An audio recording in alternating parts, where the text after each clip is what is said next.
السلام علیکم۔ دیکھتی آنکھوں اور مسکراتے ہونٹوں کو کریم خان کا سلام۔ وہ برقع پوش عورت کون تھی اور آدھی رات کے وقت قبر پر کیا کرنے آتی تھی؟ جرم و سزا پر مبنی ملک صفدر حیات کی سنسنی خیز سچی کہانیاں۔ تو ڈیئر فرینڈس، آج کی ہماری اس کرائم اسٹوری کا نام ہے ابن شیطان۔ کیس شروع کرنے سے پہلے جو بھی ہمارے چینل پر نیو ہے وہ جلدی سے ہمارے یوٹیوب چینل اردو انوکھی کہانیاں کو سبسکرائب کر دے تاکہ ہر ہماری نیو اپڈیٹ آپ تک پہنچ سکے۔ تو چلیے کہانی کا آغاز کرتے ہیں۔ رات تاریک اور خاموش تھی، تاہم تھوڑے تھوڑے وقفے سے آسمانی بجلی کی چمک اور بالوں کی گھن گرج اس خاموشی اور تاریکی کا دامن تار تار کر جاتی۔ میں اس وقت حوالدار فیض محمد کے ساتھ قد آدم گھنی جھاڑیوں میں موجود تھا۔ مذکورہ جھاڑیوں قبرستان کی حدود کے ساتھ ساتھ کافی فاصلے تک پھیلی ہوئی تھی۔ ہم وہاں سے قبرستان کے ایک مخصوص حصے کی نگرانی کر رہے تھے۔ ہمیں کسی کا انتظار تھا جو اس خاص حصے میں آنے والا تھا۔ انتظار نے جب طول پکڑا تو حوالدار بیزار ہونے لگا۔ اس نے بادلوں سے گھرے آسمان پر ایک نگاہ ڈالی اور اکتائے ہوئے لہجے میں بولا، ملک صاحب، مجھے تو لگتا ہے بارش شروع ہونے ہی والی ہے۔ ایک تو میں تمہاری اس کالی زبان سے بہت تنگ، میرا جملہ ادھورا رہ گیا۔ اسی لمحے آسمان کے آنسو نکل آئے تھے۔ میں کہہ رہا تھا نا ملک صاحب، حوالدار نے بڑے فخریہ انداز میں کہا۔ میں نے بغور آسمان کا جائزہ لیتے ہوئے کہا، اگر تم نہ کہتے تو اس میں تمہارا کیا نقصان تھا؟ اب ہمیں اس پناہ گاہ سے نکلنا ہوگا۔ ایک لمحے کی توقف سے میں نے جھنجھلاہٹ آمیز انداز میں اضافہ کیا، جب منہ میں ایسی کالی زبان ہو تو سوچ سمجھ کر کوئی اچھی بات بھی کی جا سکتی ہے۔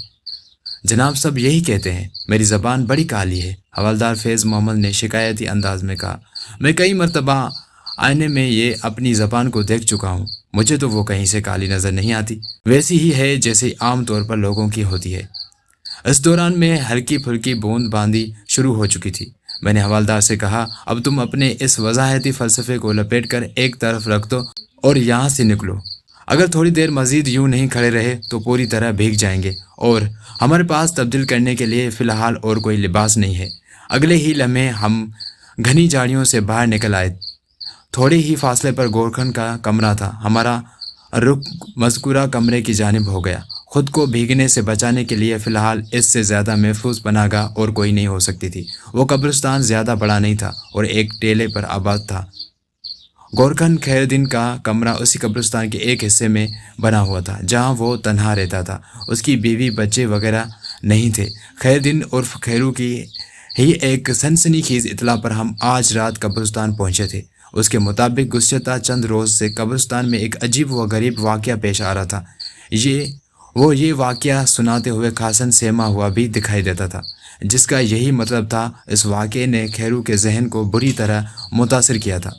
خیرو نے تھانے آ کر مجھے بتایا تھا کہ آدھی رات کے بعد چاچی وزیرہ کی قبر پر کوئی برقع پوش آتی ہے۔ وہ قبر کی پایتی خاموش کھڑی رہتی ہے اور کچھ دیر بعد اس خاموشی سے واپسی چلی جاتی ہے۔ وزیرہ چاچی کی تدفین ایک ہفتہ پہلے ہوئی تھی اور اسی قصبے کی رہنے والی ایک بے سہارا عورت تھی۔ اس دنیا میں اس کا کوئی نہیں تھا۔ کسی برقع پوش عورت کا آدھی رات کے بعد اس قبر پر حاضری دینا سمجھ میں آنے والی بات نہیں تھی۔ لہٰذا خیرو کو تشویش ہوئی اور وہ اپنے ذہن کا بوجھ ہلکا کرنے کے لیے میرے پاس تھانے چلا آیا تھا۔ میں نے اس کی کہانی بڑی توجہ سے سنی اور آج حوالدار کے ساتھ ادھر آ گیا تھا تاکہ اس راز پر سے پردہ اٹھایا جا سکے۔ اس قبرستان میں داخلے کے لیے 3 راستے تھے۔ ایک ہمارے قصبے کی طرف سے سیدھا قبرستان کو جاتا تھا۔ دوسرا راستہ مغربی سمت میں واقع فضل آباد نامی گاؤں کی جانب سے آتا تھا، تاہم مذکورہ گاؤں قبرستان سے 5 میل کے فاصلے پر تھا۔ تیسرا راستہ شمال کی سمت سے آتا تھا۔ قبرستان سے تھوڑی دور لگ بھگ 1.5 میل کے فاصلے پر اس طرف ایک نہر واقع تھی جس کے دوسرے کنارے پر موضوع نجیب پورہ واقع تھا۔ قبرستان کے مشرق میں ریلوے لائن تھی جو تقریباً قبرستان کو چھو کر گزرتی تھی۔ اس ریلوے لائن کے متوازی چند گز کے فاصلے سے مین روڈ گزرتی تھی۔ یہ تفصیل بتانے کا مقصد یہ ہے کہ قبرستان اور اس کا محل وقوع آپ کے ذہن میں نقش ہو جائے۔ ہمارا قصبہ بخت نگر قبرستان کے جنوب میں آباد تھا۔ یہ قبرستان در حقیقت اسی قصبے سے متعلق تھا، لہٰذا کوئی امکان اس بات کا تھا کہ وہ برقع پوش عورت بخت نگر ہی کی رہنے والی تھی، ورنہ فضل آباد یا نجیب پورہ سے آدھی رات کے بعد کسی عورت کا قبرستان پہنچنا سمجھ میں نہیں آتا تھا۔ میں حوالدار کے ساتھ گورکھن کے کمرے میں آ گیا اور اپنے لباس کو جھاڑتے ہوئے جھنجھلاہٹ بھرے لہجے میں کہا، خیرو، تمہاری وہ برقع والی تو نہیں آئی، لیکن بارش آ گئی۔ اس وقت ہم سادہ لباس میں تھے اور ایسے انتظام کے ساتھ قبرستان آئے تھے کہ اگر کوئی افراتفری کی صورتحال بھی پیش آ جائے تو ہمیں اس سے نپٹاؤ میں کوئی وقت پیش نہ آئے۔ سروس ریوالور بھی تیار حالت میں میرے پاس موجود تھا۔ گورکھن نے میری جھنجھلاہٹ کے جواب میں کہا، تھانے دار جی، وہ ضرور آئے گی۔ تم اتنے وذوق سے تو یوں کہہ رہے ہو جیسے وہ تم سے کوئی وعدہ کر گئی ہو۔ بات وعدے کی نہیں جی۔ خیرو نے پلکیں جھپکائیں۔ پچھلی جمعرات سے اب تک اس نے ایک ناغہ بھی نہیں کیا، اور آج بھی جمعرات ہے۔ مجھے یقین ہے وہ آج بھی وزیرہ کی قبر پر ضرور پہنچے گی۔ ہو سکتا ہے بارش کی وجہ سے رک گئی ہو۔ گورکھن کے کمرے میں اس وقت مریل روشنی والی ایک لالٹین جل رہی تھی۔ لالٹین کی ملگجی روشنی کمرے کی تاریکی کو پوری طرح نگلنے میں کامیاب تو نہیں تھی، تاہم پھر بھی اچھا خاصا گزارا ہو رہا تھا۔ اس کمرے کی واحد کھڑکی قبرستان کی جانب کھلتی تھی، یعنی قبرستان کے اس حصے کی سمت جدھر چاچی وزیرہ کی قبر واقع تھی۔ کھڑکی میں سے وہ قبر اور اس کا آس پاس وضاحت سے نظر آتا تھا۔ میں مذکورہ کھڑکی کے پاس آ کر کھڑا ہو گیا۔ خیرو کا دعویٰ تھا کہ اس نے پچھلی جمعرات سے گزشتہ رات تک اس برقع پوش عورت کو بڑی باقاعدگی کے ساتھ وزیرہ کی قبر پر آتے دیکھا تھا۔ وزیرہ چاچی کو گزشتہ جمعرات کو عصر و مغرب کے درمیان لحد میں اتارا گیا تھا، اور اسی روز آدھی رات کے بعد وہ برقع پوش اور پراسرار عورت پہلی مرتبہ قبرستان کے اندر دکھائی دی تھی۔ اور سچی بات تو یہ ہے کہ خیر دین اسے وزیرہ چاچی کی قبر کے نزدیک کھڑے دیکھ کر خوفزدہ ہو گیا تھا۔ اس رات وہ اپنے کمرے سے نکلنے کی ہمت نہیں کر سکا تھا۔ آنے والی 2 راتوں کو بھی یہی واقعہ تواتر سے پیش آیا تو اس نے جی کڑا کر کے کمرے سے نکلنے کا فیصلہ کر لیا۔ وزیرہ کی قبر کی طرف جاتے ہوئے اس نے وہ کدال اپنے ہاتھ میں لے لی جو قبروں کی کھدائی میں کام آتی تھی۔ یہ اس کے اندر کا خوف تھا۔ بہرحال وہ محتاط قدموں سے چلتے ہوئے ذرا طویل چکر کاٹ کر اس برقع پوش کے عقب میں پہنچ گیا اور وہیں کھڑے کھڑے للکار کر اس سے استفسار کیا، اے بی بی، کون ہو تم، اور اس وقت قبرستان میں کیا کر رہی ہو؟ خیر دین کو اپنی آواز میں ایک واضح لرزش محسوس ہوئی۔ دوسری جانب جب کامل خاموشی رہی تو اس نے قدرے سخت لہجے میں پوچھا، تم وزیرہ کی کیا لگتی ہو اور آدھی رات کے بعد قبرستان میں کیوں آئی ہو؟ میری بات کا جواب دو ورنہ۔ خیرالدین نے ورنہ پر جملہ ادھورا چھوڑ دیا، لیکن اس برقع کے اندر بدستور خاموشی رہی۔ اس پر اسرار سناٹے نے خیرالدین کے خوف کو بڑھا دیا۔ بجائے اس کے کہ وہ آگے بڑھ کر اس برقع پوش سے مزید استفسار کرتا، اس نے قدم قدم پیچھے کھسکانا شروع کر دیا۔ اس کے ذہن نے سمجھایا کہ یہ کوئی عورت نہیں بلکہ اس برقع کے آڑ میں کوئی بہت بڑی آفت چھپی ہوئی ہے، اور اس لیے اس بڑی شرافت کے ساتھ اپنے کمرے میں چلے جانا چاہیے۔ کوئی عورت تن تنہا اتنی رات کو قبرستان میں قدم رکھنے کی ہمت نہیں کر سکتی۔ یہ یقیناً کوئی اور چکر ہے، پراسرار اور ماورائی چکر۔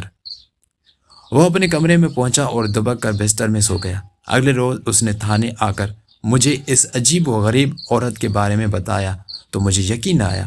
میں نے خیرالدین کو مشورہ دیا کہ وہ اپنے اندر تھوڑا حوصلہ پیدا کر لے اور آئندہ اگر وہ عورت قبرستان میں دکھائی دے تو اس کا تعاقب کرنے کی کوشش کرے تاکہ یہ معلوم ہو سکے تاکہ وہ کہاں سے آتی ہے۔ پتہ نہیں میری بات خیرالدین کی سمجھ میں آئی کہ نہیں، تاہم وہ اپنے چہرے پر الجھن کا جال سجائے واپس چلا گیا۔ سچی بات تو یہ ہے کہ مجھے خیرالدین کی کہانی پر یقین نہیں آیا تھا۔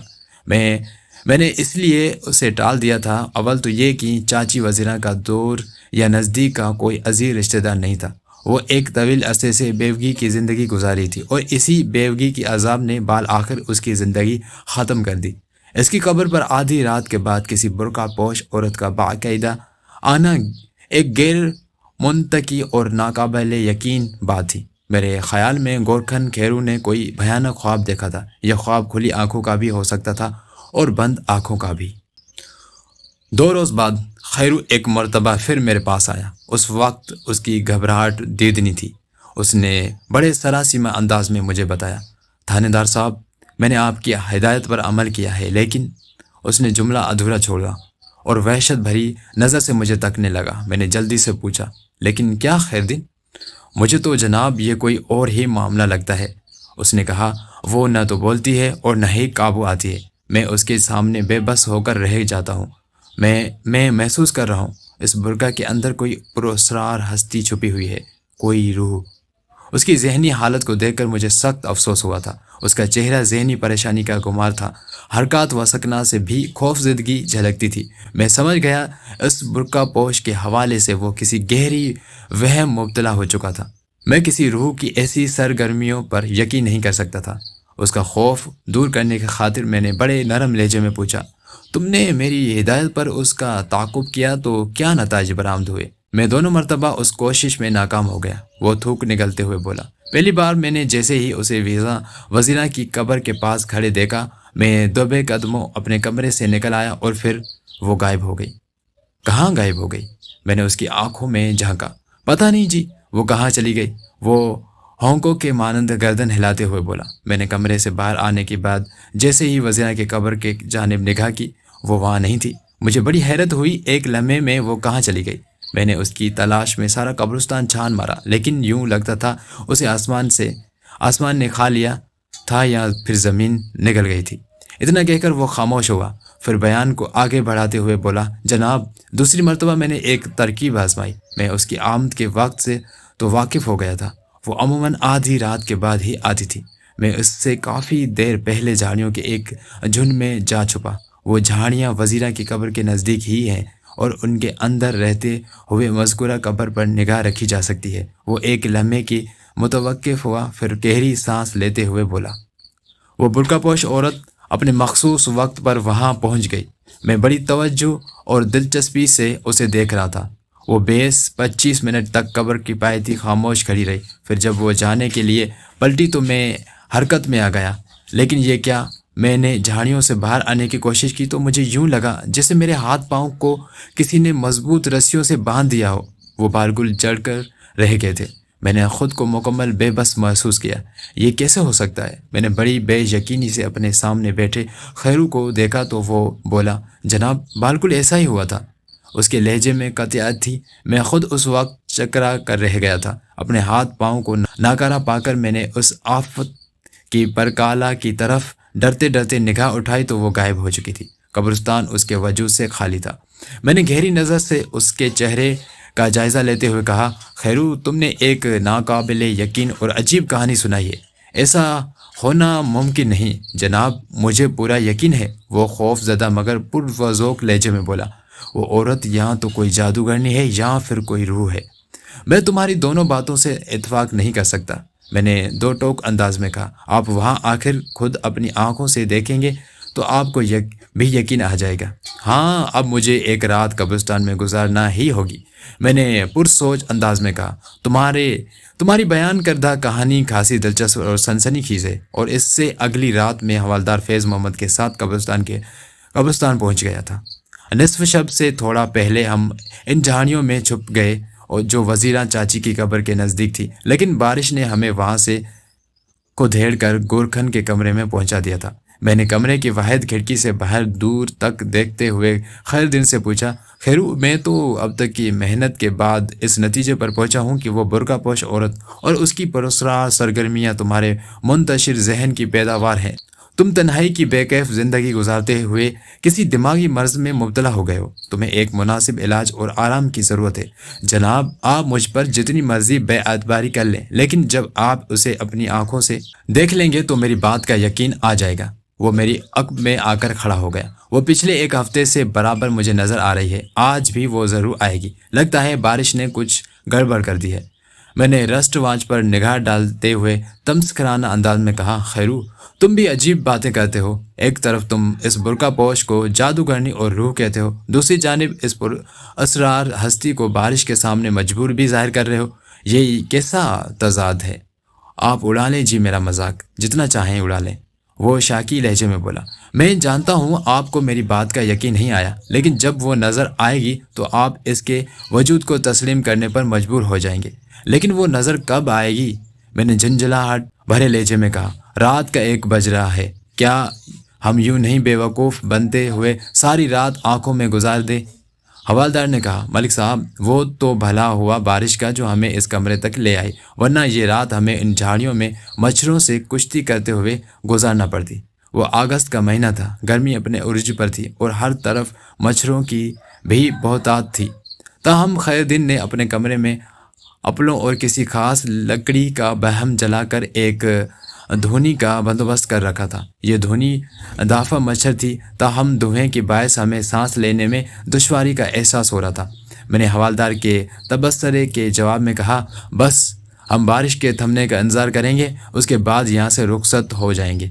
پھر خیر دن جانے اور اس کی برقع والی خیر دن کی عمر 55 اور 60 کے درمیان رہی ہوگی۔ وہ ایک دبلا پتلا اور مخدوش صحت کا مالک تھا۔ میں جب سے اس قصبے میں تعینات تھا، خیر دن سے یہ میرا پہلا واسطہ تھا۔ ویسے اس کے بارے میں سطحی طور پر معلومات رکھتا تھا۔ وہ سال ہر سال سے مذکورہ قبرستان سے وابستہ تھا۔ اس سے پہلے اس کا باپ اس قبرستان کا گورخن ہوا کرتا تھا۔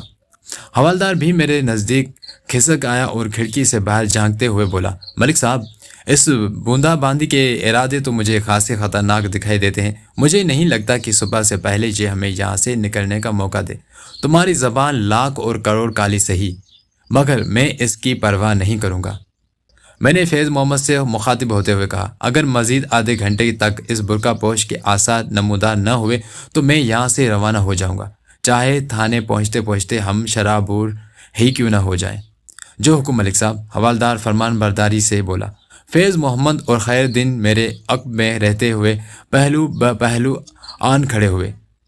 میری طرح اس وقت وہ بھی کھڑکی سے باہر دیکھ رہے تھے۔ ہم سب کا مرکز نگاہ چاچی وزیرہ کی قبر تھی۔ وہ اندھیرا ہونے کے باوجود بھی کم فاصلے کے باعث ہمیں بڑی واضح نظر آ رہی تھی۔ خیرو نے کہا، آپ تو چلے جائیں گے جناب۔ اس کا مخاطب میں تھا۔ آپ کے جانے کے بعد اگر وہ آ گئی تو پھر میں کیا ہوگا؟ ہونا کیا ہے؟ میں نے طنزیہ لہجے میں کہا، وہ تو گزشتہ ایک ہفتے سے ادھر آ رہی ہے، اب تک اس نے تمہیں کوئی نقصان نہیں پہنچایا، تو آج کیا بگاڑ لے گی؟ آج تو بارش بھی ہو رہی ہے، وہ سراسیمہ لہجے میں بولا۔ اگر اس نے میرے کمرے کا رخ کر لیا تو؟ اس نے سوالیہ انداز میں جملہ نامکمل چھوڑا اور وحشت بھری نظر سے مجھے دیکھنے لگا۔ میں نے اس کی جانب مڑتے ہوئے کہا، خیر دن، اس خیالی برقع پوش نے تمہارے دل اور ذہن کو بری طرح اپنی گرفت میں لے رکھا ہے۔ افسوس کہ میں فی الحال تمہارے لیے کچھ نہیں کر سکتا۔ ہاں یہ ہو سکتا ہے کہ تم بھی ہمارے ساتھ تھانے چلو۔ میں کل سے یہاں ایک کانسٹیبل کی ڈیوٹی لگا دوں گا، وہ سورج غروب ہوتے ہی تمہارے پاس آ جایا کرے گا اور دوسری صبح یہاں سے رخصت ہوگا، جب تک اس برقع پوش کے حوالے سے تمہارا ذہن اور دل خوف سے خالی نہیں ہوتا۔ کانسٹیبل رات بھر تمہارے ساتھ رہا کرے گا۔ سردست تمہارے مسئلے کا یہی مناسب حل نظر آ رہا ہے۔ میں گورکھن کھیرو سے مخاطب تھا کہ اسی وقت مجھے اپنے کندھے پر ہاتھ کا مخصوص دباؤ محسوس ہوا۔ میں تیزی سے پلٹا۔ وہ حوالدار فیض محمد تھا جو ہمیں محو گفتگو دے کر کھڑکی کے قریب چلا گیا تھا۔ میں نے جیسے ہی پلٹ کر دیکھا، میری سماعت سے اس کی سنسناتی ہوئی آواز متصادم ہوئی۔ وہ کھڑکی سے باہر ایک سمت انگلی سے اشارہ کرتے ہوئے کہہ رہا تھا، ملک صاحب وہ دیکھیں، وہ سفید سی کیا شے ہے؟ میری نگاہ نے اس کے اشارے کا تعاقب کیا اور سفید شے پر جا کر ٹک گئی۔ سفید شے متحرک تھی اور دھیرے دھیرے آگے بڑھ رہی تھی۔ میں نے پلک جھپکتے ہی اندازہ لگا لیا کہ وہ کوئی انسان تھا جو سراپا کسی سفید پوشاک میں ملبوس تھا۔ اگلے ہی لمحے میرے کانوں میں خیر دن کی سرسراتی ہوئی آواز پہنچی، یہی ہے وہ برقع پوش، میں نے کہا تھا نا وہ ضرور آئے گی۔ تھانے دار جی، وہ آ گئی۔ میں پوری توجہ سے اس پر نظر گاڑے کھڑا رہا۔ وہ جو کوئی بھی تھا بڑے محتاط قدموں سے وزیرہ چاچی کی قبر کی سمت بڑھ رہا تھا۔ اس کی داخلی زاویے سے میں نے اندازہ قائم کیا کہ وہ فضل آباد کی طرف سے قبرستان میں داخل ہوا تھا، اور یہ اور بھی حیران کن بات تھی کیونکہ اس جانب 5 میل تک کوئی آبادی نہیں تھی۔ فضل آباد کا علاقہ 5 میل کے بعد شروع ہوتا تھا۔ نظر جمانے کا ایک بڑا فائدہ یہ ہوا کہ میں نے فوراً اندازہ لگا لیا اس پر پراسرار ہستی نے ٹوپی والا سفید شٹل کاک برقع پہن رکھا تھا۔ مذکورہ برقع کی حامل واقعی چاچی وزیرہ کی قبر کی پایتی پہنچ کر رک گئی۔ اتنے فاصلے سے یہ اندازہ لگانا ممکن نہیں تھا کہ اس وقت وہ خاموش تھی یا نہیں۔ خیر دن نے ہیجانی لہجے میں کہا، وہ 20-25 منٹ تک یوں نہیں خاموش کھڑی رہے گی، اس کے بعد واپس چلی جائے گی۔ آج وہ واپس نہیں جا سکے گی، میں نے ٹھہرے ہوئے لہجے میں کہا۔ ہم تمہاری آنکھوں کے سامنے اس کا برقع اتاریں گے، اور مجھے یقین ہے تمہارے ہاتھ پاؤں میں رسیاں بھی نہیں بندھیں گی۔ پھر میں حوالدار کی طرف متوجہ ہو گیا۔ فیض محمد، تم قبرستان کی باؤنڈری کے ساتھ ساتھ فضل آباد کے رخ پر حرکت کرو گے، پھر وہاں پہنچ جاؤ گے جہاں قبرستان کے اندر داخل ہونے کا راستہ ہے۔ ادھر سے تم محتاط قدموں سے چلتے ہوئے وزیرہ کی قبر کی طرف پیش قدمی کرنا اور چند گز کے فاصلے پر رک جانا۔ مجھے امید ہے یہ جس راستے سے قبرستان میں داخل ہوئی ہے ادھر ہی سے واپس بھی جائے گی۔ میں سانس لینے کی خاطر تھوڑا متوقف ہوا، پھر بات کو آگے بڑھاتے ہوئے کہا، میں جھاڑیوں والی سمت سے اس کی طرف بڑھتا ہوں، اس طرف کا سارا علاقہ میں کور کر لوں گا، اور اگر وہ آمد کے راستے سے فرار ہونے کی کوشش کرے تو تم اسے دبوچ لینا۔ پھر میں نے خیر دن کی طرف دیکھتے ہوئے کہا، اس بات کے امکانات نہ ہونے کے برابر ہیں کہ وہ بخت نگر کا رخ کرے۔ بالفرض محال اگر اس نے ایسی کوئی کوشش کی تو تم ہمت سے کام لینا اور اس کو پکڑ لینا۔ ٹھیک ہے، میں اس کو پکڑوں؟ ہاں، میں نے یہی کہا ہے، میں نے تاکیدی انداز میں اختیار کیا۔ وہ تمہیں کھا نہیں جائے گی، ویسے مجھے یقین ہے میں اکیلا ہی اسے قابو کر لوں گا، بس تمہیں تھوڑی ہمت کا مظاہرہ کرنا ہوگا۔ ٹھیک 1 منٹ بعد ہم گورکھن کھیرو کو اس کے کمرے میں کوشش و بنچ میں مبتلا چھوڑ کر باہر نکل آئے، پھر اپنی اپنی راہ پر ہو لیے۔ تھوڑی دیر پہلے شروع ہونے والی بوند باندی کا سلسلہ ابھی تک جاری تھا۔ میں ریلوے لائن والی سمت میں قبرستان کا کنارہ پکڑ کر ان جھاڑیوں میں پہنچ گیا جہاں بارش شروع ہونے سے پہلے ہم نے پناہ لی رکھی تھی۔ فاصلہ میں نے بمشکل 3 منٹ میں طے کر لیا تھا۔ خیر دن نے بتایا تھا کہ وہ برقع پوش پراسرار عورت 20-25 منٹ تک وزیرہ کی قبر کی پایتی کھڑی رہتی ہے۔ اس حساب سے ابھی اچھا خاصا وقت باقی تھا۔ میں نے تھوڑی دیر جھاڑیوں میں رک کر اس کا جائزہ لینے کا فیصلہ کیا۔ مذکورہ جھاڑیوں سے وزیرہ کی قبر کا فاصلہ بہت کم تھا۔ برقع پوش عورت سنگ مرمر کی کسی بت کی مانند خاموش اور ساکت کھڑی تھی۔ شٹل کاک برقع کے اندر اس کے جسمانی خطوط کی ناپ تول ممکن نہیں تھی۔ اس گھیردار وسیع و عریض برقع نے سرتاپا اسے ایک اسرار میں بدل دیا تھا۔ تاہم یہ اندازہ لگانے میں مجھے کسی وقت کا سامنا نہیں ہوا کہ وہ ایک قد آور عورت تھی۔ اس کا قد کسی بھی طور پر 5 فٹ 8 انچ سے کم نہیں تھا۔ میں لگ بھگ 10 منٹ تک تنقیدی نظر سے اس کا جائزہ لیتا رہا۔ جب وہ ٹس سے مس ہو نہ ہوئی تو مجھے ایک بے نام سی کوفت ہونے لگی۔ مسلسل جاری بوند باندی نے میرے لباس کو پوری طرح بھگو دیا تھا۔ میں نے جھاڑیوں کو الوداع کہنے کا فیصلہ کیا اور اگلے ہی لمحے میں جھاڑیوں سے باہر تھا۔ میں بغیر آواز پیدا کیے آہستگی سے اس کے عقب میں پیش قدمی کرنے لگا۔ میرا خیال تھا وہ میری پیش قدمی سے آگاہ ہو جائے گی، کیونکہ ہزار احتیاط کے باوجود بھی قدموں کی جنبشوں سے ایک مخصوص آہٹ پیدا ہو رہی تھی۔ اس کا ایک سبب تو رات کا سناٹا اور دوسری وجہ وہ بوند باندی تھی جس نے قبرستان کی زمین کو کیچڑ زدہ بنا دیا تھا۔ مگر میرا یہ خیال غلط ثابت ہو گیا۔ برقع پوش کو متعلق احساس نہ ہوا اور میں نے اس سے محض 5 گز کے فاصلے پر عقب میں پہنچ گیا۔ اس کا سکوت اور انہماک دیکھ کر میں یہ سوچنے پر مجبور ہو گیا کہ وہ اس وقت ذکر خفی میں مصروف تھی۔ یہ ذکر نوری بھی ہو سکتا تھا اور ناری بھی، رحمانی بھی ہو سکتا تھا اور شیطانی بھی۔ جہاں تک میرا علم اور تجربہ کا کام کرتا تھا، اس کے مطابق کسی بھی گندے یا شیطانی عمل کے لیے بآواز بلند یا کم از کم بڑبڑانے والے انداز میں پڑھائی کی جاتی ہے۔ برقع پوش کی خاموشی اور سکوت سے ثابت ہوتا تھا وہ دل ہی دل میں وہاں مدفون چاچی وزیرہ کی بخشش اور نجات کے لیے کسی قسم کی کوئی دعا وغیرہ پڑھ رہی ہوگی۔ ایسا سوچنا تو بے جا تھا، تاہم اس سوچ کے ساتھ ہی 2 بڑی الجھنیں سوالیہ صورت اختیار کر کے سامنے آن کھڑی ہوئی تھی۔ نمبر 1، یہ بٹھائے چاچی وزیرہ کی اتنی ہمدرد اور خیر خواہ کہاں سے نمودار ہو گئی تھی؟ وزیرہ کا تعلق بخت نگر سے تھا اور سب لوگ اس بات پر متفق تھے کہ اس دنیا میں اس کا قریبی کوئی نہیں، اور پھر یہ برقع پوش فضل آباد کی طرف سے وارد ہوئی تھی۔ نمبر 2، اگر یہی فرض کر ہی لیا جاتا کہ وہ چاچی وزیرہ کی کوئی بھی خیر خواہ ہے تو بھی آدھی رات کے بعد ایک مخصوص وقت پر اس کی قبر پر حاضری دینے کی کیا تک بنتی تھی؟ یہ تک آج تو اور بھی بے تکی ہو گئی تھی کہ برستی بارش میں بھی اس نے ناغہ نہیں کیا تھا۔ پتہ نہیں اس کا مخصوص وقت پورا ہو گیا تھا یا اس نے مقررہ وقت سے پہلے ہی اپنا عمل ختم کر دیا تھا۔ وہ جانے کے لیے پلٹی تو میں نے ریوالور نکال لیا اور دھمکی آمیز لہجے میں کہا، رک جاؤ ورنہ بھیجے میں گولی اتار دوں گا۔ وہ ٹھٹک کر رک گئی۔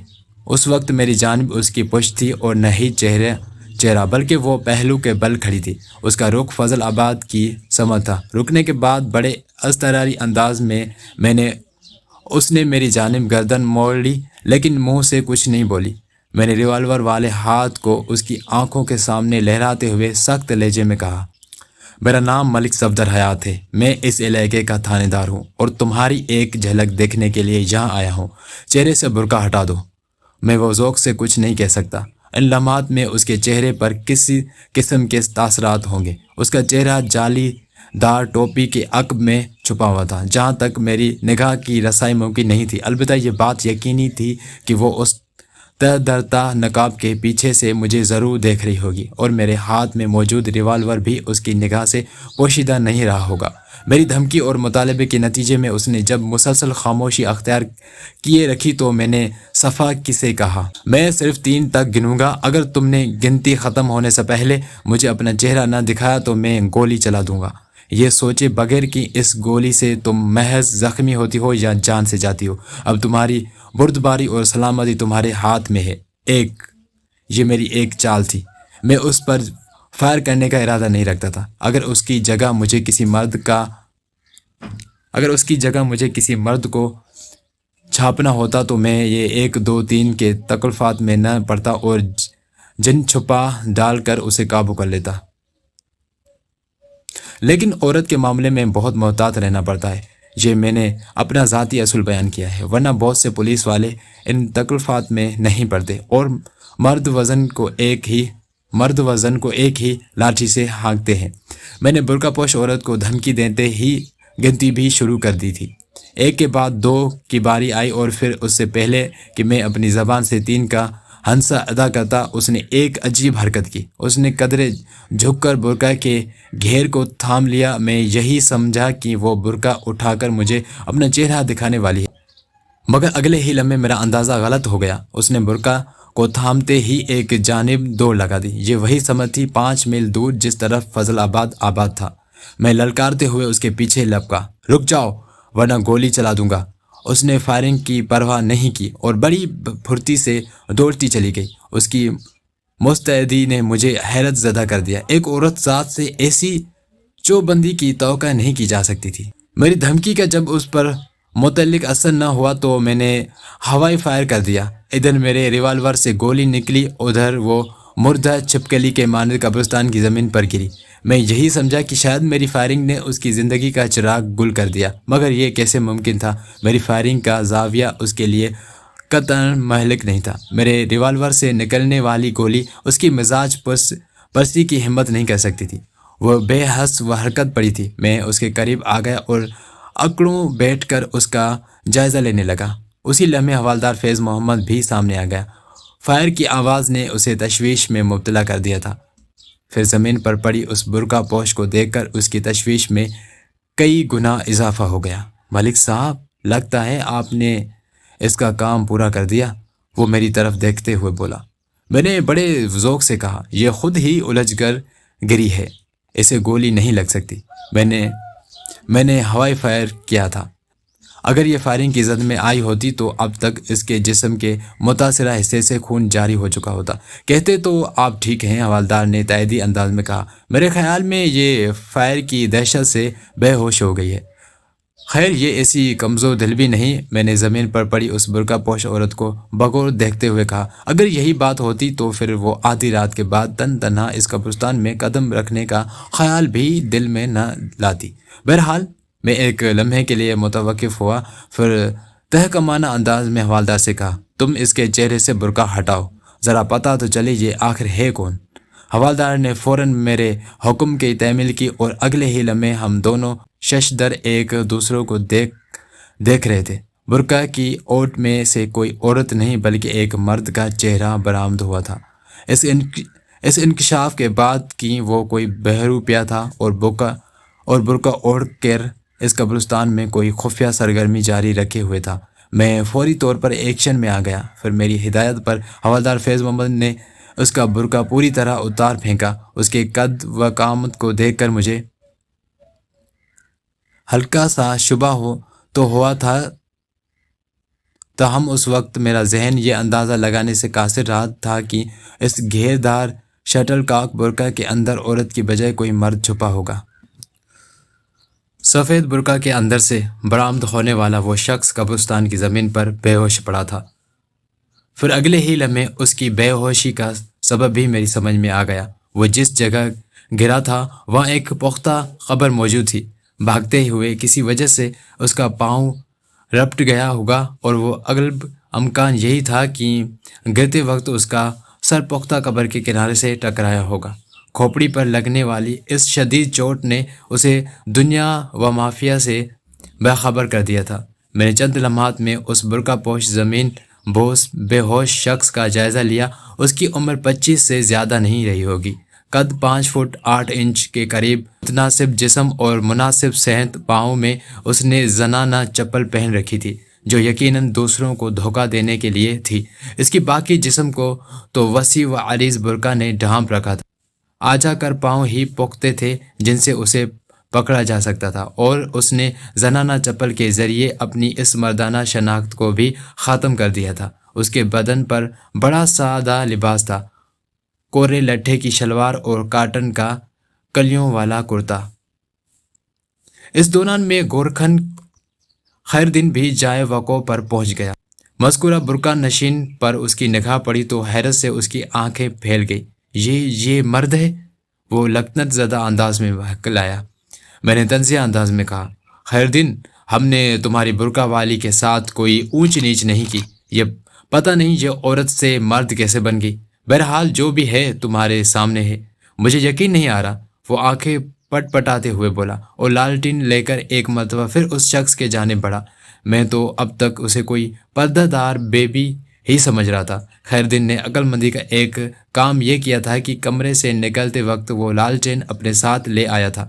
تھوڑی دیر پہلے میں نے اس سے بے ہوش شخص کا تفصیل معائنہ کیا تھا، اس میں لالٹین کی روشنی کی مدد شامل حال رہی تھی۔ میں نے کہا، باقی سمجھنے سمجھانے کی معاملات ہم ادھر کمرے میں جا کر بھی طے کر سکتے ہیں۔ ادھر کھڑے رہ کر بارش میں بھیگنا سراسر حماقت ہوگی۔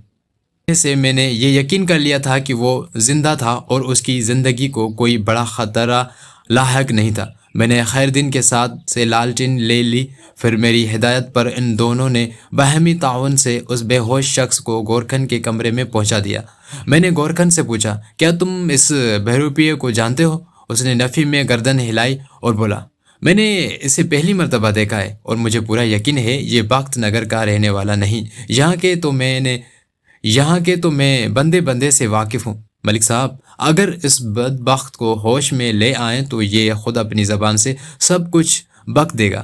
حوالدار نے مشورتاً کہا، پھر اس کی شناخت کو کوئی مسئلہ نہیں رہے گی۔ تم پہلے سے آہنی زیور پہناؤ۔ میں نے حوالدار کی جانب دیکھتے ہوئے کہا، کہیں ہوش میں آنے کے بعد پھر اس کی ذہن میں مہم جوئی یا فرار کا خیال نہ پیدا ہو جائے۔ یہ پہلے بھی ایسی ایک کوشش کر چکا ہے، اور جہاں تک اسے ہوش میں لانے کا تعلق ہے تو خیر دن کے کمرے میں اس کا مکمل بندوبست موجود ہے۔ بات ختم کرتے ہی میں نے کمرے کے ایک کونے میں موجود دھونی کی اس ماخذ کی جانب اشارہ کیا جہاں سے مچھروں کو بھگانے والا دھواں اٹھ رہا تھا۔ حوالدار نے میری ہدایت پر مذکورہ شخص کو الٹی ہاتھ کڑی لگائی، پھر خیر دن کی مدد سے اسے ڈنڈا ڈولی کرتے ہوئے کسیلے دھوئیں کے ماخذ کے قریب پٹک دیا۔ ٹھیک 5 منٹ بعد اس نے خسمساتے ہوئے آنکھیں کھول دی۔ اس کے ساتھ ہی اسے شدید نوعیت کی کھانسی نے اپنی لپیٹ میں لے لیا۔ کڑوا دھواں بھاری مقدار میں اس کے پھیپھڑوں میں سرایت کر گیا تھا جس کے سبب وہ کھانسی اٹھی تھی۔ چند لمحات میں وہ کھانستے کھانستے پوری طرح ہوش میں آ گیا۔ میرے اشارے پر ان دونوں نے اسے اٹھایا اور کھڑکی والی دیوار کے قریب فرش پر ڈال دیا۔ میں لالٹین لے کر اس کے قریب بیٹھ گیا اور سخت لہجے میں استفسار کیا، کون ہو تم؟ اور چند لمحات تک اجنبی نظر سے مجھے دیکھتا تھا، پھر الٹا مجھ سے سوال کر دیا، میں کون ہوں؟ تھوڑی دیر پہلے تم ایک برقع پوش پردہ نشین عورت تھی، میں نے اس کی آنکھوں میں دیکھتے ہوئے زہر خند لہجے میں کہا۔ پھر تم ٹھوکر کھا کر گرے، بے ہوش ہوئے اور عورت سے مرد بن گئے۔ اب تم مرد ہو اور ہوش میں آ چکے ہو، تم مجھے اپنے علاقے کے تھانے دار کو بتاؤ گے کہ تم کون ہو، کہاں سے آئے ہو اور وہاں وزیراں کی قبر کے پاس کھڑے کیا کر رہے تھے؟ صرف آج ہی نہیں بلکہ پچھلے ایک ہفتے سے تمہاری یہی وتیرہ ہے۔ اس کے چہرے پر فکر کے سائے لہرائے اور وہ الجھن زدہ لہجے میں بولا، تھانہ انچارج، برقع پوش، مرد عورت، ٹھوکر، ہوش، بے ہوش، پتہ نہیں آپ کیا کہہ رہے ہیں۔ اس نے دونوں ہاتھوں سے اپنا سر تھامنے کی کوشش کی، لیکن الٹی ہتھ کڑی نے اس کے ابتدائی کوشش کو ابتدائی مرحلے پر ہی ناکام بنا دیا اور وہ سٹ پٹا کر رہ گیا۔ حوالدار فیض محمد نے کہا، ملک صاحب، یہ کم بخت یادداشت کھونے کا بہانہ کر رہا ہے۔ کرنے دو، ہمارے پاس ایسے تمام بہانوں کا علاج موجود ہے۔ میں نے صفا کی سی کہا، ہم اسے اپنے ساتھ تھانے لے کر جا رہے ہیں، انشاءاللہ ایک آدھا گھنٹے کے ٹریٹمنٹ سے اسے شافی فائدہ ہوگا۔ زیر حراست اس شخص نے ہراسہ نظر سے مجھے دیکھا، لیکن یادداشت کی گمشدگی کا تسلسل قائم رکھتے ہوئے ڈرامہ جاری رکھا۔ پتہ نہیں میں کون ہوں، کہاں سے ہوں اور آپ لوگ کون ہیں؟ مجھ سے اس قسم کے سوالات کیوں کر رہے ہیں؟ آپ لوگ میرے ساتھ بہت برا سلوک کر رہے ہیں۔ تم نے برے سلوک کا نام سنا ہے لیکن دیکھا نہیں ہوگا، میں نے زہریلے انداز میں کہا۔ میں تمہیں دیکھنے کا موقع فراہم کروں گا، دیکھنا کیسے پلک جھپکتے میں تمہاری گمشدگی یا یادداشت واپس آتی ہے۔ تم دنیا کے وہ باخبر شخص بن جاؤ گے جو بڑے دعوے سے بتا سکے گا کہ پہلے انڈا پیدا ہوا تھا یا مرغی۔ وہ خاموش رہ کر ناقابل فہم نظر سے مجھے تکتا چلا گیا۔ تھوڑی دیر بعد ہم نے گورکھن کے تعاون سے اسے تھانے پہنچا دیا۔ برستی بارش میں ہم سب کی حالت بھیگے مرغوں جیسی ہو گئی تھی۔ خیر دن واپس چلا گیا تو میں نے حوالدار سے کہا، یہ بندہ اب تمہارے حوالے ہے، میں اپنے کوارٹر میں جا رہا ہوں۔ اگر تم اس کی زبان پر پڑا قفل کھولنے میں کامیاب ہو جاؤ تو مجھے جگہ دینا، ورنہ صبح ملاقات ہوگی۔ اس وقت رات کو 3 بج رہے تھے اور مجھے شدید نیند آ رہی تھی۔ برقع کی آڑ میں 7 روز تک گورکھن کی دہشت زدہ کرنے والا ہماری گرفت میں آ چکا تھا۔ مجھے یقین تھا کہ اس کی زبان کھلوانے کے لیے حوالدار کو زیادہ محنت نہیں کرنا پڑے گی۔ میری بات کے جواب میں فیض محمد نے کہا، ملک صاحب، آپ اس بندے کی طرف سے بالکل بے فکر ہو جائیں اور سکون سے اپنی نیند پوری کریں۔ آپ کی دعا سے میں اس کی یادداشت کو واپس لانے کے لیے الٹا چرخا گھمانے والا عمل کروں گا۔ آپ جب صبح تیار ہو کر اپنی کرسی پر بیٹھیں گے تو میں آپ کے حسب منشا رپورٹ پیش کروں گا۔ میں مطمئن ہو کر اپنے کوارٹر کی جانب بڑھ گیا جو تھانے سے ملحق عقبی جانب واقع تھا۔ اگرچہ پچھلے 2 گھنٹے ایک عجیب و غریب کارروائی میں گزرے تھے، تاہم بستر پر پہنچتے ہی مجھے فوراً نیند آ گئی۔ میں گزشتہ رات کار سرکار کے سلسلے میں ٹھیک طرح سو نہیں پایا تھا، لہٰذا نیند تو میری آنکھوں میں رچی بسی تھی۔ اس پر آج کی برساتی کارروائی نے اس نیند میں شدت کا بگھار لگا دیا تھا۔ پھر دوسری صبح ہی میری آنکھ کھلی۔ حوالدار نے بالکل ٹھیک کہا تھا۔ اگلے روز میں اپنے کمرے میں پہنچا تو اس نے بڑی خوش آئند رپورٹ پیش کی۔ وہ زیر حراست بندے کی کھوپڑی پر دستک دے کر اس کی یادداشت کو واپس لا چکا تھا۔ وہ میرے کمرے میں آیا اور مسرور کن لہجے میں بولا، ملک صاحب، میں نے بندے کی بولتی کھول دی ہے۔ اس کا نام سلیم ہے اور وہ موضوع نجیب پورہ کا رہنے والا ہے، وہی گاؤں جو ادھر نہر کی دوسری طرف واقع ہے۔ سلیم نے وہ ٹوپی برقع والا سارا ڈرامہ کسی سائیں جی کے ہدایت پر کیا ہے۔ بتا رہا ہے سائیں جی نے اسے ایک خاص وظیفہ کرنے کو کہا تھا جو کسی تازہ بننے والی قبر کی پیتی کھڑے ہو کر کیا جاتا ہے۔ وہ ایک لمحے کی متفق ہوا، پھر بولا، ٹھہریں، میں اسے آپ کے پاس لے کر آتا ہوں، باقی باتیں آپ اس سے خود ہی پوچھ لیں۔ میں نے پرمعنی انداز میں استفسار کیا۔ فیض محمد، اس کی زبان کھلوانے کے لیے تم نے کہیں زیادہ محنت تو نہیں کی؟ نہیں ملک صاحب، وہ میری بات کی تہہ میں اترتے ہوئے مسکرا کر بولا، اس بڑھاپے میں مجھ سے اب محنت کب ہوتی ہے؟ فیض محمد ایک ادھیڑ عمر شخص تھا، لیکن حسب موقع وہ اپنی عمر کو گھٹاتا بڑھاتا رہتا تھا۔ جب خود کو بہت زیادہ چاق و چوبند ظاہر کرنا ہوتا تو کہتا، ابھی تو میں جوان ہوں، اور جب کسی طرف سے آنکھ چرانا ہوتی تو معصوم سی صورت بنا کر کہہ دیتا، اب اس بڑھاپے میں کیا کروں گا، جیسا کہ اس نے ابھی کہا تھا۔ تھوڑی دیر بعد حوالدار فیض محمد سلیم نامی اس شخص کے لے کر میرے کمرے میں آ گیا۔ اس کی حالت دیکھ کر ایک نظر میں مجھے اندازہ ہو گیا حوالدار نے اپنے بڑھاپے میں بھی اچھی خاصی محنت کر ڈالی تھی۔ فیض محمد اسے میرے پاس چھوڑ کر چلا گیا تو میں نے سلیم سے کہا، آرام سے ادھر کرسی پر بیٹھ جاؤ۔ اس کے ساتھ ہی میز کے سامنے رکھی کرسیوں کے جانب اشارہ بھی کر دیا۔ تھوڑی سی ہچکچاہٹ کے بعد وہ ایک کرسی کھینچ کر بیٹھ گیا، پھر مریل سی آواز میں بولا، تھانے دار جی، آپ تو بہت اچھے ہیں۔ پھر اس نے گردن گھما کر کمرے کے دروازے کی طرف دیکھا اور شکایتی لہجے میں کہا، آپ کے حوالدار نے میرے ساتھ بڑی زیادتی کی ہے، وہ بڑا ظالم آدمی ہے جی۔ میں حوالدار سے بھی زیادہ ظالم ہوں، میں نے اس کے چہرے پر نظر گاڑتے ہوئے سخت لہجے میں کہا، اگر تم نے میری سوالات کے جواب میں کوئی گڑبڑ کرنا چاہی تو میں تمہارے ساتھ جو زیادتی کروں گا اس کا احوال سنانے کی تم ہمت نہیں کر سکو گے۔ وہ شکست خوردہ لہجے میں بولا، جناب میں کوئی گڑبڑ نہیں کروں گا، جب ساری بات کھل ہی گئی ہے تو پھر کچھ چھپانے کا کیا فائدہ؟ میری قسمت ہی خراب ہے، ہر کام بنتے بنتے بگڑ جاتا ہے۔ اگر آج کا سورج طلوع ہونے سے پہلے میں اپنے گھر پہنچ جاتا تو میرا کام بن جاتا، لیکن اس نے جملہ ادھورا چھوڑا اور افسوسناک انداز میں گردن جھٹکنے لگا۔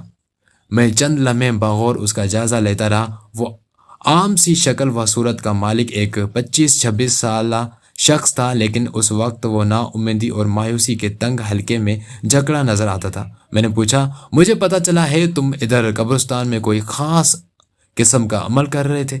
جی ہاں، وہ اسبات میں سر ہلاتے ہوئے بولا، کل اس عمل کی آخری رات تھی۔ اگر میں رات کے اندھیرے ہی میں واپس اپنے گھر پہنچ جاتا تو میرا مسئلہ حل ہو جاتا، مگر پہلے تو بارش نے گڑبڑ کی اور پھر بعد میں آپ لوگوں نے تو میرا کبڑا ہی کر دیا۔ وہ ایک مرتبہ پھر بڑی مایوسی سے گردن ہلانے لگا۔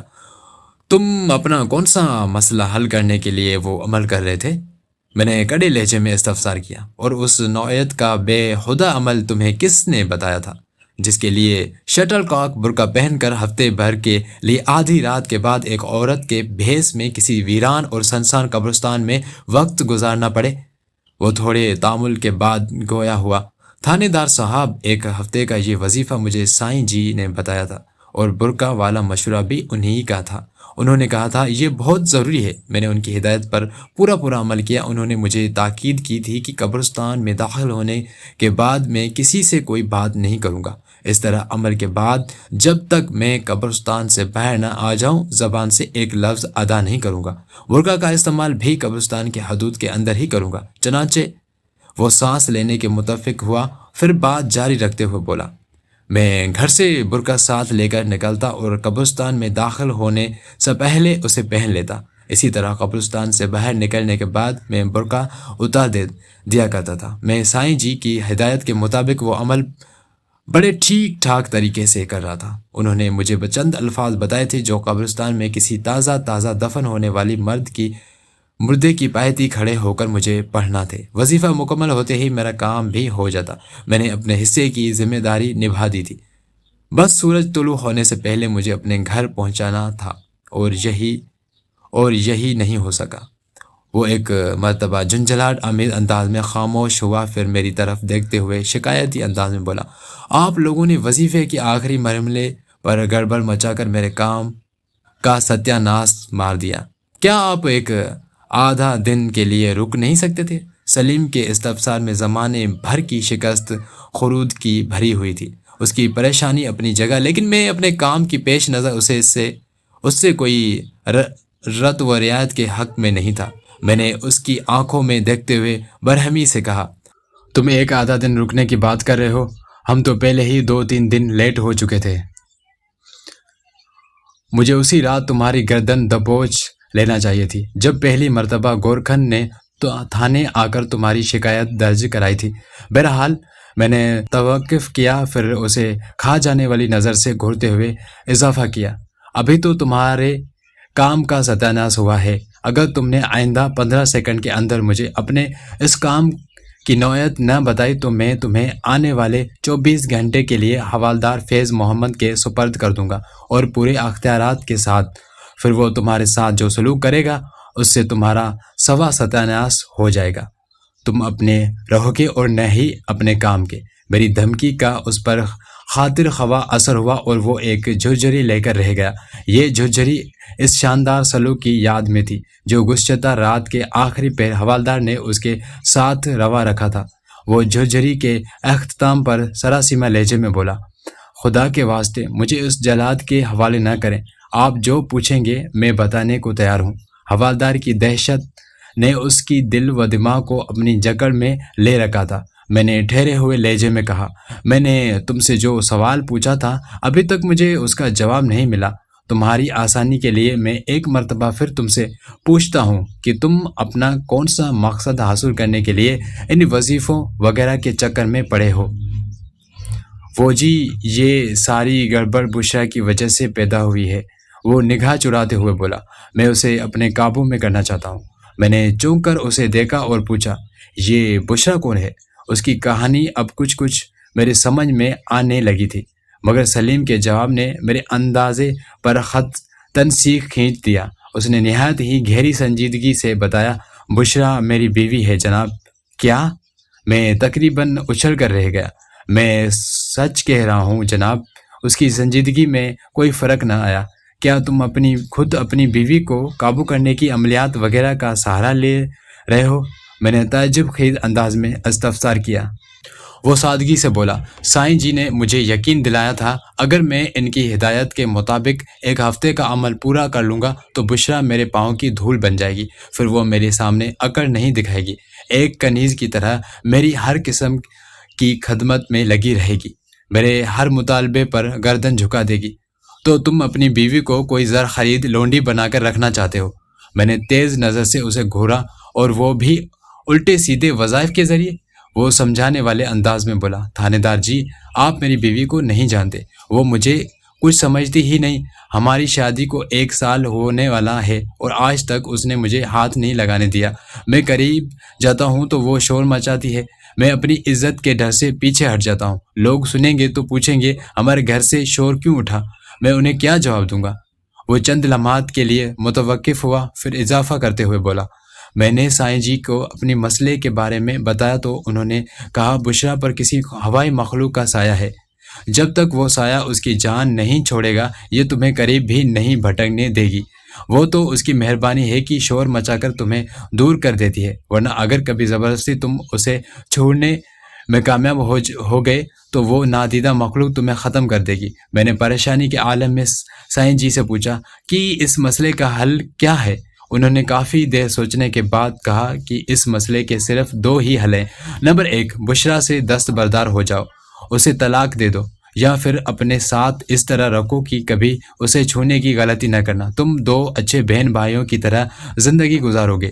سائیں جی کی یہ بات سن کر میں تڑپ اٹھا اور احتجاجی لہجے میں کہا، یہ کیسے ممکن ہے جناب؟ بشرا میری بیوی ہے، میں اسے بہن کیسے سمجھ لوں؟ اس کے وجود پر میرا پورا حق ہے۔ ایک شوہر ہونے کی حیثیت سے میں اسے چھو بھی سکتا ہوں اور اس کے ساتھ ازدواجی تعلقات بھی قائم کرنے کا حق رکھتا ہوں۔ میں اس سے کیسے دستبردار ہو جاؤں؟ سائیں جی نے ٹھہرے ہوئے لہجے میں کہا، بس تو پھر تم اس نادیدہ سائے سے اپنی گردن توڑوانے کے لیے تیار ہو جاؤ۔ میں محسوس کر رہا ہوں تم بشرا کی طرف پیش قدمی سے باز نہیں آؤ گے۔ تم بھی کیا کرو، تمہاری بیوی چیز ہی ایسی ہے کہ راہ چلتے کی رال ٹپک جائے۔ بلا شبہ تم خوش قسمت بھی ہو اور بدبخت بھی۔ بشرا جیسی حسین اور شاداب عورت تمہارے من کو ہے، لیکن تم اس پر اپنا جائز حق نہیں جتا سکتے۔ اگر ایسا کرو گے تو جان سے جاؤ گے۔ میں نے سائیں جی کی بات سنی اور فیصلہ کن لہجے میں کہا، میں زندہ رہنا چاہتا ہوں اور بشرا کے ساتھ میاں بیوی والی زندگی گزارنا چاہتا ہوں۔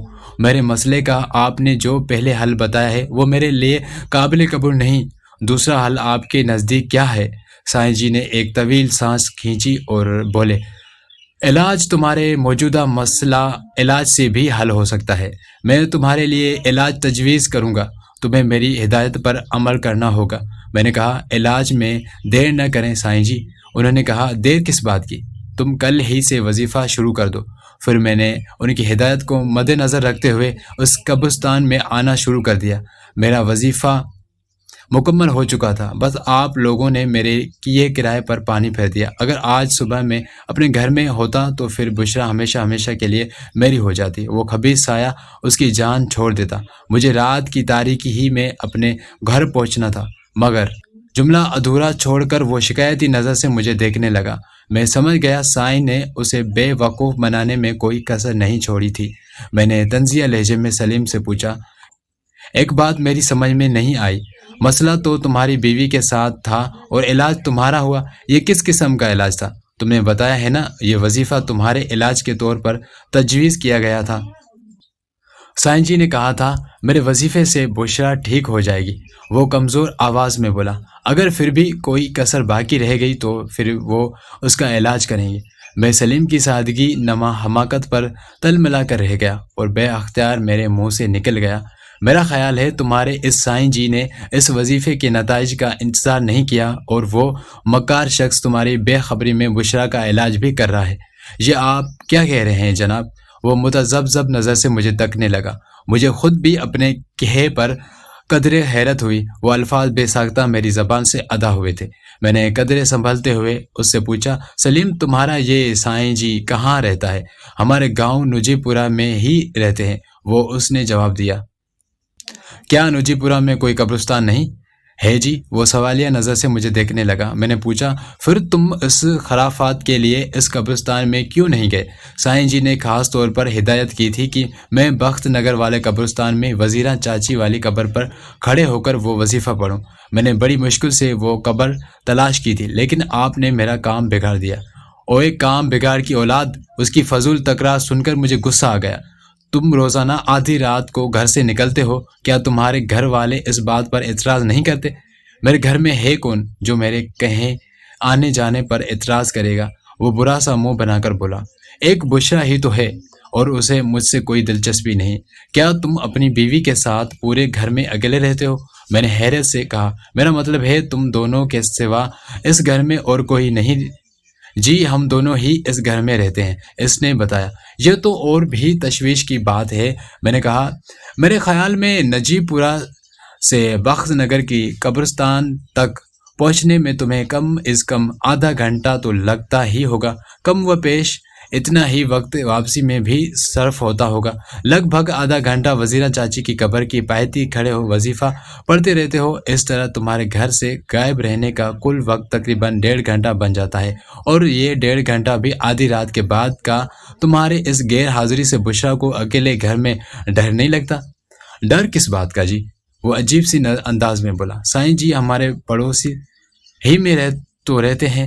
پھر انہوں نے مجھے یقین دلایا تھا کہ بشرا کو کچھ نہیں ہوگا۔ وہ لمحے بھر کو رکا، پھر بات کو آگے بڑھاتے ہوئے بتانے لگا، سائیں جی کا کہا ہوا ایک ایک لفظ بالکل درست ثابت ہوا۔ واقعی بشرا نے ایک بھی دن میری غیر حاضری پر کوئی اعتراض کیا اور نہ ہی واپسی پر کسی ڈر و خوف کی شکایت کی۔ میں تصور میں اس کی بے وقوفی پر سر پیٹ کر رہ گیا اور کہا، تم بشرا کی بے خوفی اور اعتراض نہ کرنے کو سائیں جی کا کوئی کمال سمجھ رہے ہو؟ اس میں کیا شک ہے جناب، تم زبردست دھوکہ کھا رہے ہو، احمق انسان، میں نے غصیلے انداز میں کہا۔ وہ بولا، میں محسوس کر رہا ہوں آپ سائیں جی کی نیت پر شک کر رہے ہیں۔ تم بالکل صحیح محسوس کر رہے ہو، میں نے دو ٹوک لہجے میں کہا۔ تھوڑی دیر پہلے تم نے مجھ سے کہا تھا آپ میری بیوی کو نہیں جانتے۔ تم نے بالکل ٹھیک کہا تھا سلیم، میں تمہاری بیوی کو جانتا ہوں اور نہ ہی تم اپنی بیوی کو جانتے ہو، بلکہ بشرا کو اگر کوئی صحیح طور پر جانتا ہے تو وہ تمہارا سائیں جی ہے، اور میں اس سائیں کے بچے کو بڑے اچھی طرح سمجھ گیا ہوں۔ سائیں جی جلالی بابا ہیں، وہ سہمے ہوئے لہجے میں بولا، آپ ان کے لیے ایسے الفاظ استعمال نہ کریں ورنہ نقصان اٹھائیں گے۔ میں نے اس کے کانوں کے کیڑے جھاڑتے ہوئے کہا، میں نے ایسے فراڈ اور ہوس پرست سائیں بہت دیکھے ہیں، تم فکر نہ کرو، میں تمہارے سائیں جی کا سارا جلال اس کے ناک کے راستے نکال دوں گا۔ توبہ توبہ، وہ دونوں ہاتھوں سے اپنے کانوں کو چھوتے ہوئے بولا، تھانے دار جی، آپ بہت بڑی غلطی کر رہے ہیں۔ آپ سائیں جی کی طاقت سے واقف نہیں ہیں، میں اس کی طاقت سے واقف ہونے جا رہا ہوں، میں نے ٹھوس لہجے میں کہا، اور اس دوران میں تم میرے تھانے کے حوالات میں رہو گے۔ وہ احتجاجی لہجے میں بولا، جناب یہ تو میرے ساتھ ظلم ہوگا، زیادتی ہوگی، فی الحال تم اسی سلوک کے قابل ہو، میں نے گھمبیر لہجے میں کہا۔ جو شخص اندھی عقیدت میں آدھی رات کو اپنی بیوی کو کسی پیر سائیں کے رحم و کرم پر چھوڑ آئے، اس کے ساتھ بار بار زیادتی ہونی چاہیے۔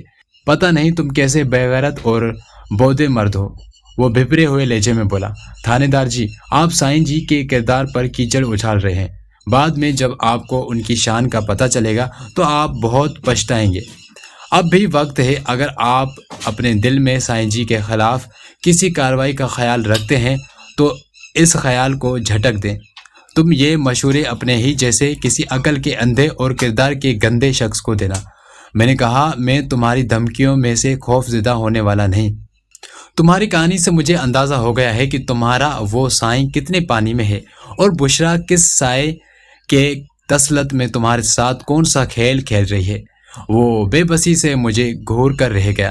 اس کا بس چلتا تو شاید اپنے سائیں جی کی اندھی عقیدت میں مجھے قتل کر دیتا۔ میں چند لمحات تک جائزہ نظر سے اسے گھورتا رہا، پھر سنسناتے ہوئے لہجے میں کہا، میری بات دھیان سے سنو سلیم، تمہاری بیوی پر کسی قسم کا کوئی سایہ وغیرہ نہیں ہے۔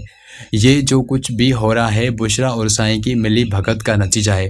بیوی کو قابو کرنے کا سب سے بڑا وظیفہ اس کا شور ہوتا ہے۔ جو لوگ اس مقصد کے حصول کے لیے قبرستانوں میں جا کر چلا وظیفہ کرتے ہیں، ان کی بیویاں عامل کامل جلالی باباؤں اور نام نہاد مالجوں کے ہاتھوں کا کھلونا بن جاتی ہیں۔ یہ لوگ کسی سائے، کسی نادیدہ ہوائی مخلوق اور کسی عفریت کے مانند بے وقوف شوہروں کی بیویوں کو اپنی جھوٹی قوتوں کا راگ سنا کر اس طرح فریب دیتے ہیں کہ وہ کہیں کی نہیں رہتی، اور اس میں قصور سراسر شوہروں کا ہوتا ہے کہ شوہر بیوی کا ذمہ دار ہوتا ہے۔ یہی ذمہ دار شخص خود ان ڈبہ پیروں کو اپنے گھر کی راہ دکھاتا ہے، جیسا کہ تم کر رہے ہو۔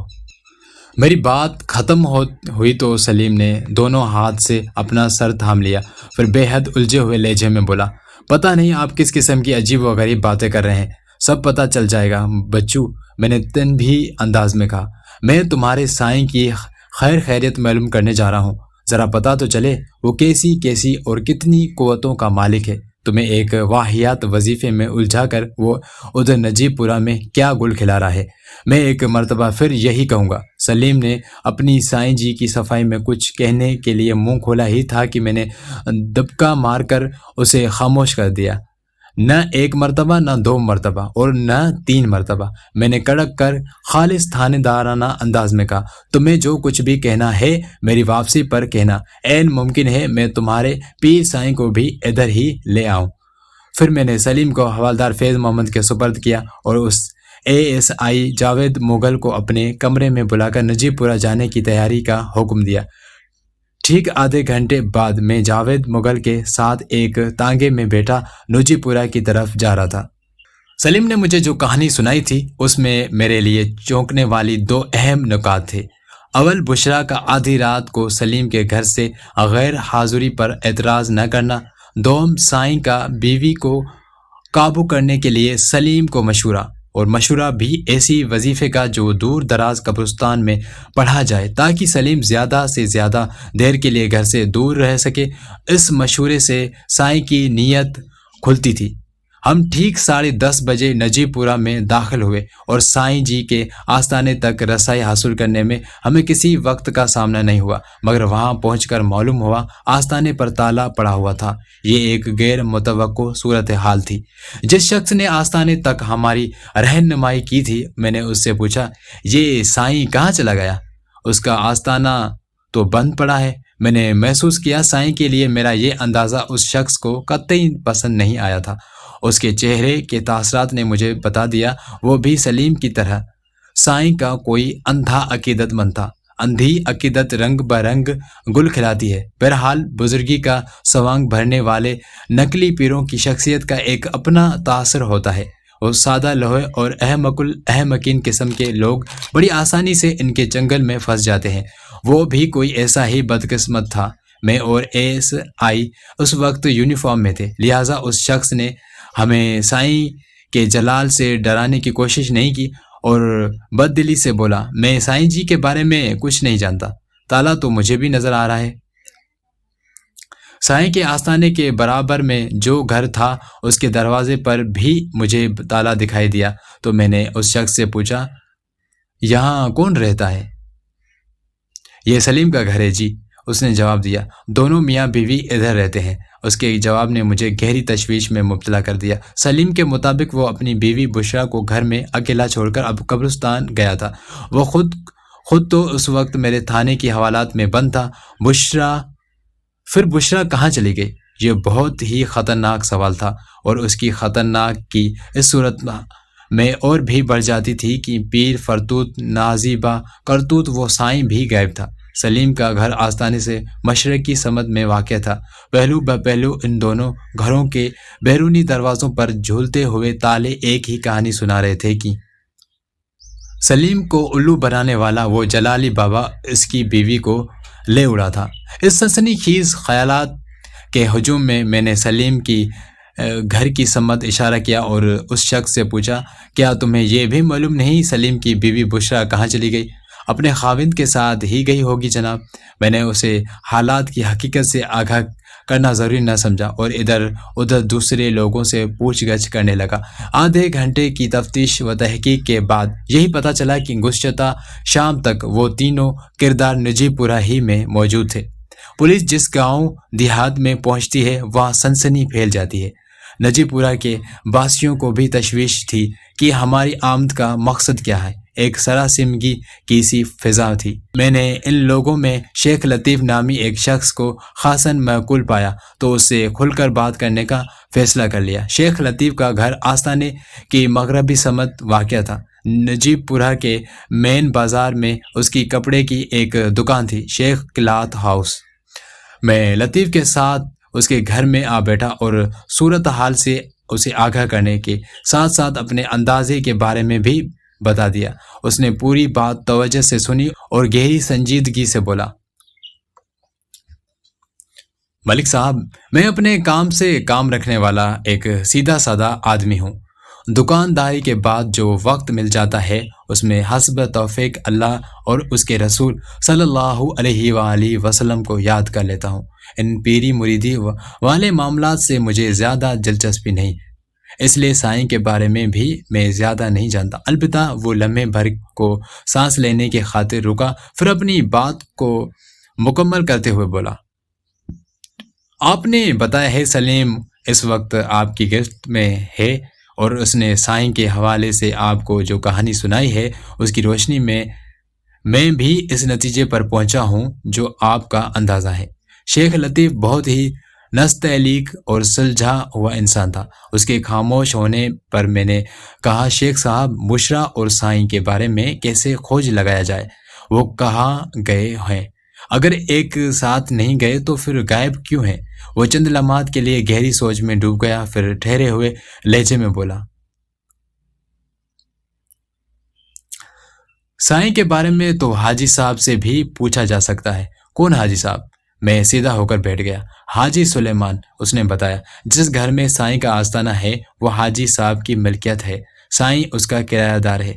ہو سکتا ہے سائیں نے حاجی صاحب کو کچھ بتایا ہو، اس کا مشورہ مفید ثابت ہو سکتا تھا۔ میں نے پوچھا، حاجی سلیمان کہاں ملے گا؟ ادھر بازار میں حاجی صاحب کا کریانہ اسٹور ہے، شیخ لطیف نے بتایا۔ وہ اسٹور پر ہی ہوگا، میں تو جمعہ کے دن کا دکان بند رکھتا ہوں، اس لیے گھر میں موجود ہوں۔ میں اس کے گھر سے اٹھا اور اسے ساتھ لے کر حاجی سلیمان کے کریانہ اسٹور پر پہنچ گیا۔ حاجی سلیمان میانہ قد کا مالک ایک ادھیڑ عمر شخص تھا۔ اس نے اپنے چہرے پر دراز ریشم سجا رکھی تھی جو اس کی شخصیت سے بہت لگا کھاتی تھی۔ حاجی کی آنکھوں میں ایک خاص چمک پائی جاتی تھی، یوں محسوس ہوتا تھا اس کی آنکھوں کے اندر دو بلور رکھے ہوں۔ حاجی سلیمان نے ہمارا پرتپاک استقبال کیا، اور جب میں نے اپنی آمد کی غرض و وقایت سے اسے آگاہ کیا تو وہ گہری تشویش میں مبتلا ہو گیا۔ تو ڈیئر فرینڈس، امید ہے آپ کو ہماری یہ کرائم اسٹوری آپ کو پسند آ رہی ہوگی، ملک صفدر حیات صاحب کی ابن شیطان۔ اگر آپ کو پسند آ رہی ہے تو کمنٹ سیکشن میں اپنی قیمتی رائے کا اظہار ضرور کیجیے گا، اور ہمارے یوٹیوب چینل کو سبسکرائب کر دیجیے گا۔ انشاءاللہ نیکسٹ ایپیسوڈ جلد اپلوڈ کریں گے۔